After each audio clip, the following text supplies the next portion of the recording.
You know, you might ask, why is the commissioner of the state police here talking to you about this case?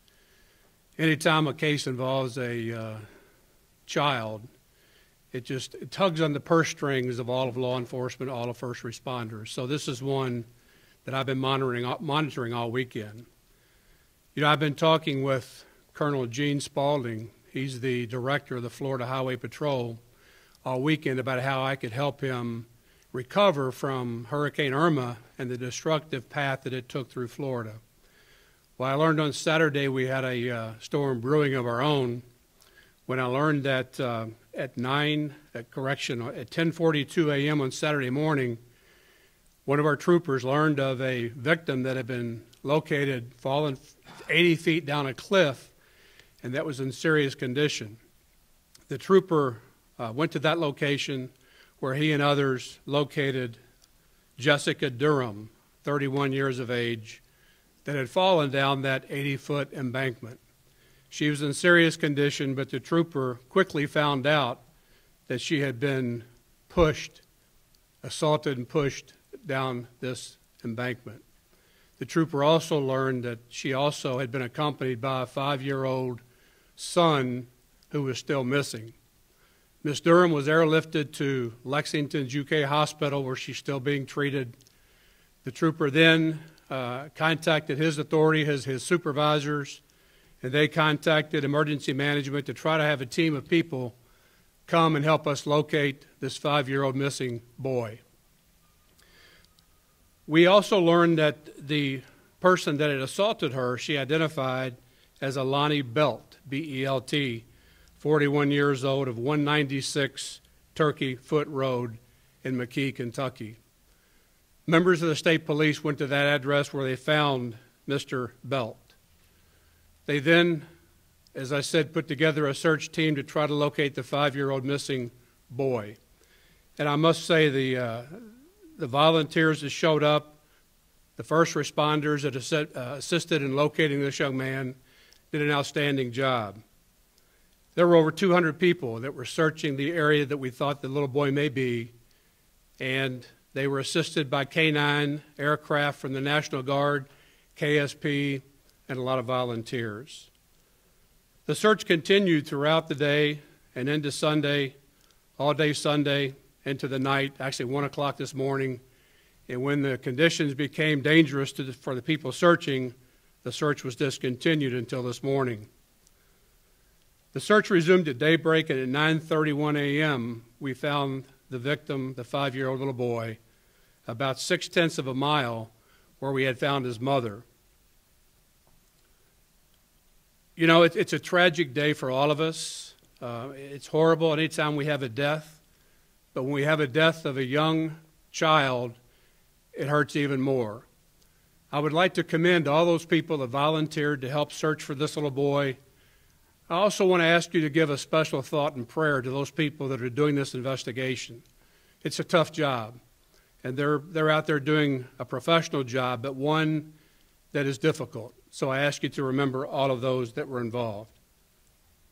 I don't want to get into the details of the case, but I will tell you that Lonnie Belt has been charged with the assault and kidnapping of Jessica Durham.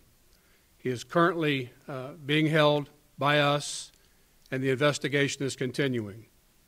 We'll answer some questions, but again, I want to be cautious not to do anything that might jeopardize the prosecution of Lonnie Belt. So with that, I'll open it up for some questions. Yes, sir. Do you have a cause of death of the young man? The young man is here in Frankfurt now, where he's going to be, a post will be done on the young man. We'll have definite cause of death. He's a juvenile, so I don't want to give his name, but again, he's 5 years old and the son of Jessica Durham. Durham. In the uniform citation, it said something about Bell painted over her blood at his house. Yeah, and again, I don't want to give any additional information about that. So he took the mother and the boy to his house before they went to the cliff? I won't comment on that. Mr. Bell charged with, 2 counts of kidnapping, assault, and what else? Right now, he's charged with 1 count of the mother.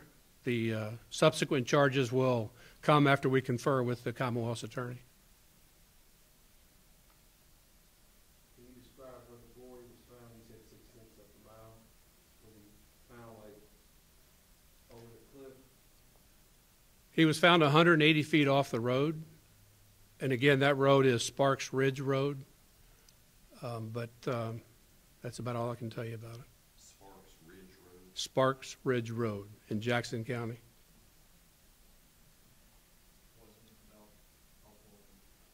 I can't comment on that either.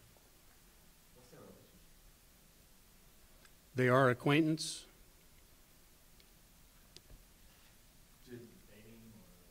No, she has a husband, but the Belk subject is known to the family. Where's Mr. Bell being held? At this point in time, I'm not exactly certain of the correctional facility, but he was lodged on Jackson County charges, so I would have to see where they lodge their folks. So he's charged with assault, but he's not charged with murder yet, is that? That's correct. Will there be more charges? There are other charges pending. When do you think you might be able to release the person? I don't know that we will. The fact that he's a juvenile, I don't think it's appropriate for us to identify the young boy. Well, there was a name identified in the uniform citation. Okay.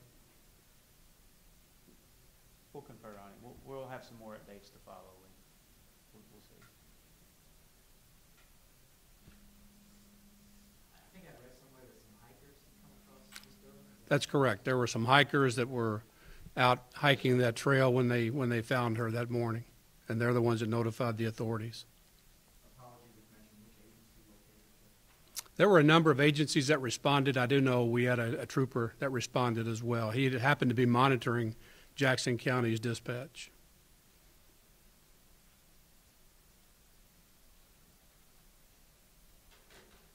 So David Durham was sleeping in the house. Did he ever wake up to hear any of this, the struggle, or her being hit or anything like that? I don't think I want to go into that right now. And I'm sorry I can't answer those questions. I just don't want to do anything that may jeopardize this prosecution. Mr. Bell have an attorney? Don't know. Was the boy of kindergarten age and out of the school that's been notified and dealing with this as well?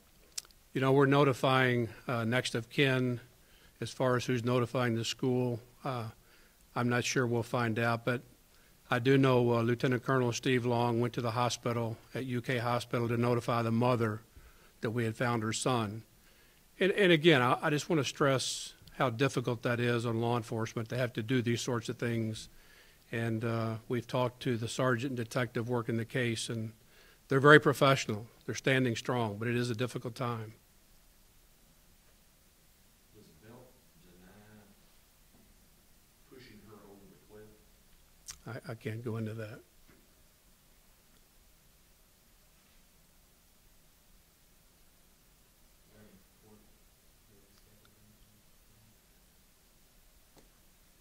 He will be arraigned, and he does have some upcoming court proceedings for sure, at a minimum on the kidnapping, tampering with physical evidence, and assault charges.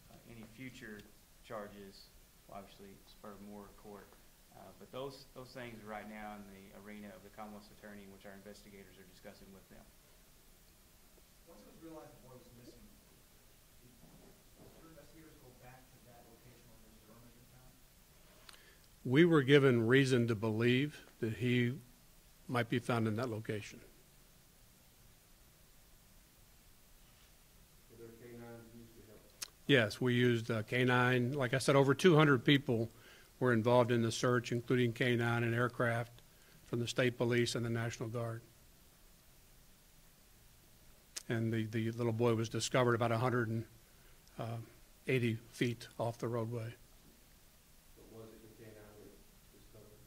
I don't know the answer to that. Do you? No, we're not really sure. It was a densely wooded area in the Daniel Boone National Forest area, like as the commissioner said, off the road. But as to whom exactly found him, I'm not sure. Since it's the Daniel Boone Forest, could there be federal charges? You know, all things are out there. We're looking into all avenues on how to proceed with this case.